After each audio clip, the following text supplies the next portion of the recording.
Hello guys, Assalamu alaikum wa rahmatullahi wa barakatuhu. How are you dear students? I am Sayyid Naseeb Zada and you are watching my YouTube channel. आज हम पढ़ेंगे students periodic properties का पहला topic.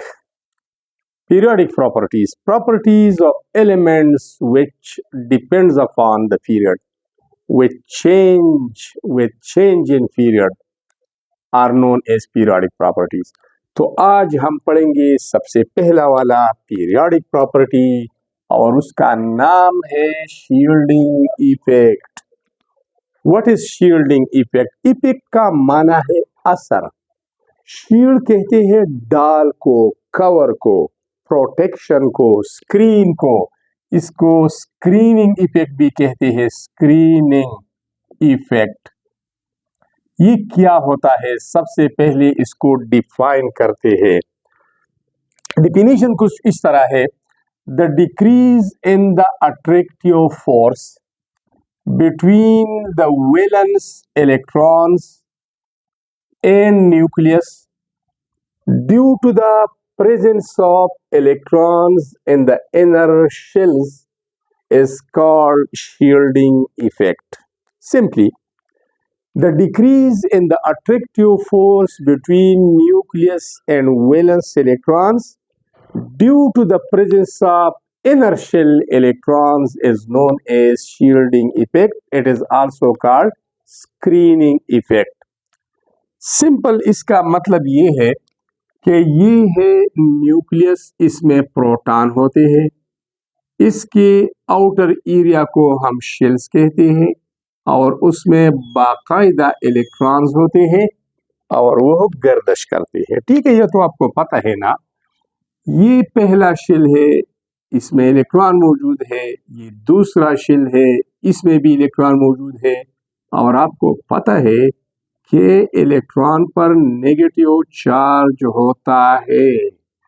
ये भी एक electron इधर है और भी इलेक्ट्रॉन इस तरह इस शेल में होंगे।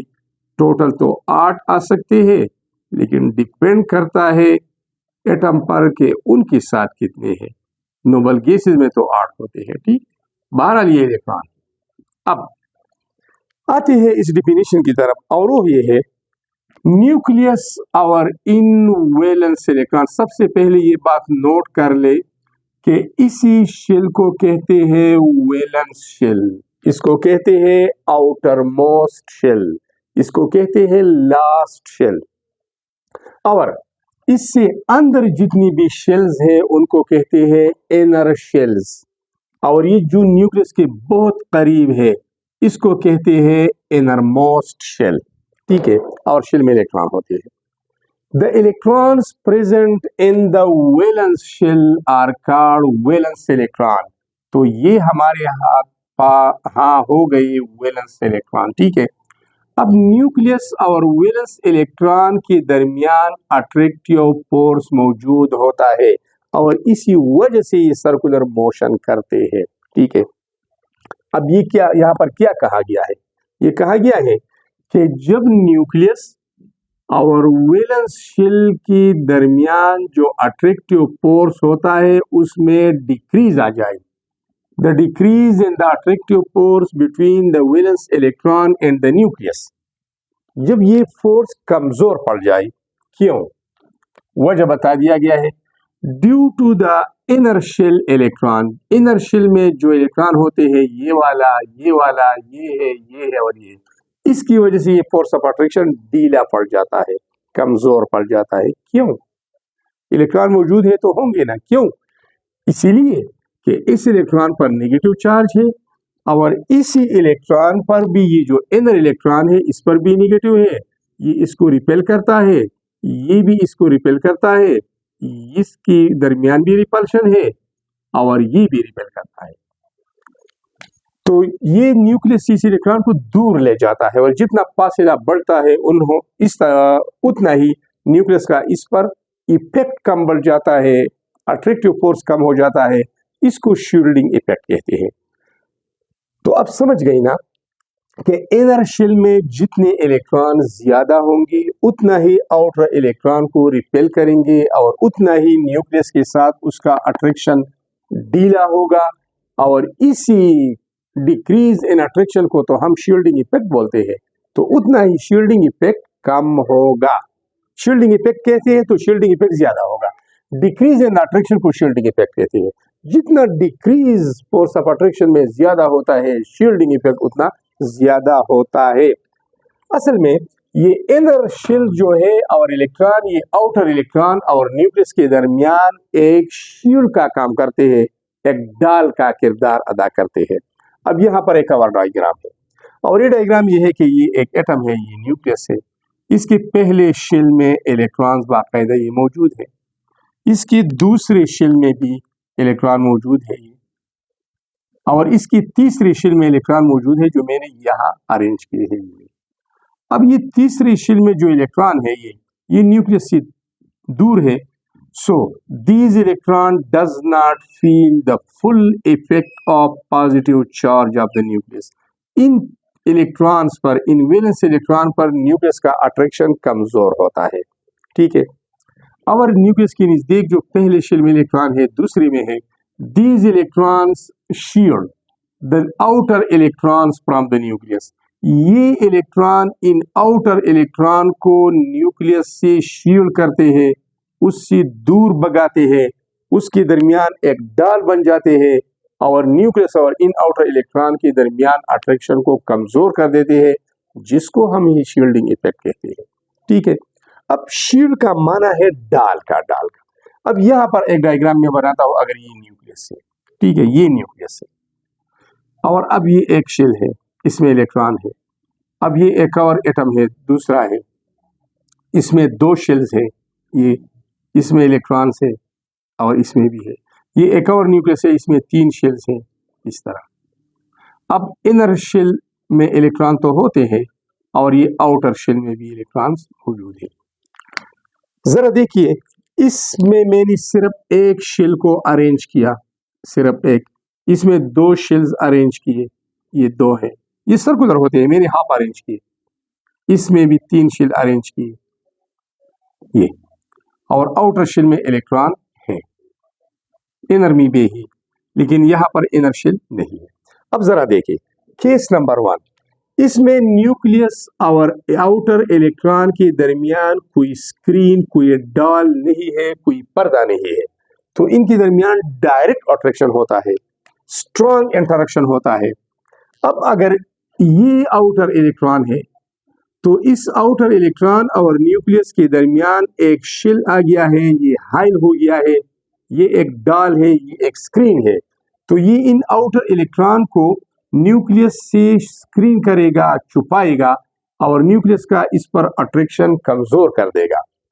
एक बात। दूसरी बात, इनर शेल में जो इलेक्ट्रॉन है ये भी इस आउटर इलेक्ट्रॉन को रिपेल करेगा और न्यूक्लियस और आउटर इलेक्ट्रॉन के दरमियान जो अट्रैक्टिव फोर्स है उसमें डिक्रीज आएगा, और इस डिक्रीज इन अट्रैक्शन को हम शील्डिंग इफेक्ट कहते हैं। ये शील्ड का, डाल का एक असर है, ये डाल है, और डाल का असर ये है कि यहाँ पर ये अट्रैक्टिव फोर्स कमजोर पड़ गया। अब यहाँ पर आ जाए, तीन शेल्स है, तो ये आउटर मोस्ट शेल है, इसमें जो इलेक्ट्रॉन है इसको वैलेंस इलेक्ट्रॉन कहते हैं। तो अब इन वैलेंस इलेक्ट्रॉन और न्यूक्लियस के दरमियान दो डाल आ गई, दो शेल आ गई, ये दो स्क्रीन आ गई, दो डाल आ गई। तो इनका, इस शील्ड का, इस डाल का तो इफेक्ट होगा ना, जिसको शील्डिंग इफेक्ट कहते हैं, और वो असर ये होगा कि न्यूक्लियस और वैलेंस इलेक्ट्रॉन के दरमियान अट्रैक्शन डिक्रीज होगा, और इसी डिक्रीज इन अट्रैक्शन को हम शील्डिंग इफेक्ट कहते हैं। ठीक है, दो तरीके हैं। एक तो नंबर ऑफ शेल ज्यादा हो गई, उसकी वजह से आउटर इलेक्ट्रॉन और न्यूक्लियस के दरमियान फासला बढ़ गया, जिससे अट्रैक्शन कम हो गया। दूसरा, जब शेल ज्यादा होते हैं तो इन शेल में इलेक्ट्रॉन भी तो होते हैं ना, इलेक्ट्रॉन पर नेगेटिव चार्ज होता है, तो ये इलेक्ट्रॉन, इनर शेल वाले इलेक्ट्रॉन आउटर मोस्ट वाले इलेक्ट्रॉन को रिपेल करते हैं और न्यूक्लियस का असर इस पर कम कर देते हैं, जिसको हम शील्डिंग इफेक्ट बोलते हैं। तो जितने यहाँ पर शील्डिंग इफेक्ट नहीं है, यहाँ पर कम है, यहाँ पर ज्यादा है। जितना डिक्रीज ज्यादा होगा उतना ही शील्डिंग इफेक्ट ज्यादा होगा। अब स्टूडेंट्स आते हैं एक और लाइन की तरफ, और ये है the inner electrons cut off the attraction between nucleus and valence electron. ये जो इनर शेल में इलेक्ट्रॉन होते हैं ये वाले, ये आउटर इलेक्ट्रॉन और न्यूक्लियस के दरमियान जो फोर्स ऑफ अट्रैक्शन होता है उसको कट ऑफ, काटने की कोशिश करता है, लेकिन फिर भी थोड़ा सा अट्रैक्टिव फोर्स होता है और इलेक्ट्रॉन सर्कुलर मोशन करता है। इसके अलावा मोर इनर्शियल इलेक्ट्रॉन, जब या इनर्शियल में इलेक्ट्रॉन ज्यादा होंगे, यहाँ तो इनर्शियल है ही नहीं, यहाँ पर इनर्शियल में इलेक्ट्रॉन 2 है, यहाँ पर इनर्शियल में इलेक्ट्रॉन 1 2 3 4 मैंने इसी एग्जांपल में दिए है। तो जितनी भी मोर इनर्शियल इलेक्ट्रॉन होंगे उतनी ही मोर रिपल्शन होगा विद द वैलेंस इलेक्ट्रॉन। यहाँ पर सिर्फ 2 इलेक्ट्रॉन आउटर इलेक्ट्रॉन को रिपेल करते हैं और यहाँ पर 4 इलेक्ट्रॉन आउटर इलेक्ट्रॉन को रिपेल करते हैं। तो जितनी भी इनर्शियल में इलेक्ट्रॉन ज्यादा होंगे उतना ही मोर आउटर इलेक्ट्रॉन और न्यूक्लियस के दरमियान रिपल्शन ज्यादा, अट्रैक्शन कम होगा। एंड जब रिपल्शन ही ज्यादा होगा आउटर इलेक्ट्रॉन और इनर के दरमियान, weaker will be the attraction. तो न्यूक्लियस का attraction for the valence electron वो वीक होगा and higher will be the shielding effect. और इसी डिक्रीज इन अट्रैक्शन को हम शील्डिंग इफेक्ट ही बोलते हैं। तो शील्डिंग इफेक्ट ज्यादा होगा। ठीक है स्टूडेंट्स, अब आते हैं ट्रेंड्स की तरफ। एक बात याद रखिए कि सबसे पहले आपने शील्डिंग इफेक्ट या स्क्रीनिंग इफेक्ट को डिफाइन करना है, उसके बाद उसका एक डायग्राम के जरिए एक्सप्लेनेशन करना है, उसके बाद पीरियोडिक प्रॉपर्टीज में सारों में ऐसा ही है कि आप इसके ट्रेंड्स को पढ़ेंगे। अब क्वेश्चन आएगा कि what are their trends in periodic table. Periodic table में इनके रुझानात क्या है? ट्रेंड कमी बेशी, रुझान, मैलान, रगबत, लव। अब ये ट्रेंड को इसको भी बोलते हैं और इसको वेरिएशन भी बोलते हैं। How it varies in a group and in a period, इसको पीरियोडिसिटी भी कहते हैं। तो जो भी लफ्ज आए एग्जाम में, ट्रेंड का लफ्ज आ जाए, वेरिएशन का आ जाए, पीरियोडिसिटी का आ जाए, मतलब एक ही होता है। तो मैं यहाँ पर वेरिएशन इन अ ग्रुप की तरफ आता हूँ। How shielding effect vary in a group from top to bottom, ऊपर से नीचे शील्डिंग इफेक्ट क्या होगा? इंक्रीज और decrease? Yes, increases. As we move from top to bottom down in any group, the shielding effect increases. Shielding effect जब increase होगा तो इसका मतलब क्या है? वैलेंस इलेक्ट्रॉन और न्यूक्लियस के दरमियान अट्रैक्शन डिक्रीज होगा। इसी डिक्रीज इन अट्रैक्शन को हम शील्डिंग इफेक्ट बोलते हैं। ठीक है, ये क्या वजह है कि इंक्रीज होता है? Shell increases. शेल ऊपर से नीचे जब हम जाते हैं, यहाँ देख ले, टॉप पे एक शेल है, यहाँ पर 2 शेल है, 3 शेल है, 4 शेल है, फिर 5, फिर 6 और फिर 7। सो as we move from top to bottom down in the group, total number of shell increases, shell की तादाद बतदरीज ज्यादा होती है। साइज इंक्रीजेस, एटम का साइज बढ़ता है। Distance increases between the nucleus and the valence electron, valence electron और न्यूक्लियस के दरमियान फासला बढ़ता है और इसी वजह से फोर्स ऑफ अट्रैक्शन डिक्रीज होता है और इस डिक्रीज इन अट्रैक्शन को हम शील्डिंग इफेक्ट कहते हैं। इसके अलावा जब नंबर ऑफ शेल ज्यादा होते हैं तो इनर शेल में इलेक्ट्रॉन की तादाद ज्यादा होती है, वो आउटर इलेक्ट्रॉन को ज्यादा रिपेल करते हैं और जितना ज्यादा रिपेल करते हैं उतना उस पर न्यूक्लियस का अट्रैक्शन कम होता है। तो शील्डिंग इफेक्ट बढ़ता है। ठीक है, अब आते हैं पीरियड में। Left to right horizontal rows of elements in periodic table are called periods। ठीक है, तो इसमें कैसे ये वेरी होता है? आया left to right shielding effect increase होता है या डिक्रीज होता है? तो इसके लिए सिंपल सी बात है, shielding variation in a period में it almost remains constant. As we move from left to right in any period the shielding effect almost, तकरीबन, थोड़ा बहुत फर्क होगा लेकिन तकरीबन ये कांस्टेंट रहता है। क्यों? Because the shell do not change in the same period, total number of shell remain the same. आपने याद करना है, जब आप दूसरी पीरियड में आगे जाते हैं तो सब एलिमेंट्स के दो दो शेल होते हैं। अगर तीसरी पीरियड में जितनी भी एलिमेंट्स है उन सब में तीन तीन शेल है। In a period shell remains constant, number of electrons are continuously added to the last shell. Left to right जब हम जाते हैं एटॉमिक नंबर बढ़ता है, नंबर ऑफ इलेक्ट्रॉन और प्रोटॉन बढ़ते हैं। जब इलेक्ट्रॉन का इजाफा होता है तो वो उसी शेल में, वो आउटर मोस्ट शेल में उसी में ऐड होता है। फॉर एग्जांपल ये लेफ्ट टू राइट हम जाते हैं, दो शेल, ये मेरी दूसरी पीरियड का एग्जांपल लिया है, इसमें दो शेल है। पहली शेल में दो इलेक्ट्रॉन है, दूसरी में एक है। अब एटॉमिक नंबर 4 हो गया तो दूसरी शेल में भी एक इलेक्ट्रॉन ऐड हो गया। अब दूसरी शेल में एक और इलेक्ट्रॉन ऐड हो गया, वही शेल वही है लेकिन इलेक्ट्रॉन ज्यादा होते हैं। Atomic number increases from left to right, 4 हो गई, अब ये 5 हो जाएंगे, इसके बाद 6 हो जाएंगे, इसके बाद 7 हो जाएंगी, फिर 8 हो जाएंगी, कंप्लीट होगा। तो शेल तो सेम है, दो दो शेल है, नंबर ऑफ इलेक्ट्रॉन इंक्रीज होते हैं। तो अब इसका मतलब ये है कि हम जब लेफ्ट टू राइट जाते हैं शेल्स रिमेन्स द सेम, ये सेम होती है। Size almost remain the same, left to right size में डिक्रीज होता है क्योंकि जब हम लेफ्ट टू राइट जाते हैं तो एटॉमिक नंबर इंक्रीज होता है, number of proton and electron दोनों बढ़ते हैं, उसके दरमियान अट्रैक्शन ज्यादा होता है, शेल्स बिकम कंट्रैक्टेड, शेल्स सुकल जाते हैं और साइज थोड़ा बहुत उसमें डिक्रीज आ जाता है। Number of electrons in the inner shell remains constant.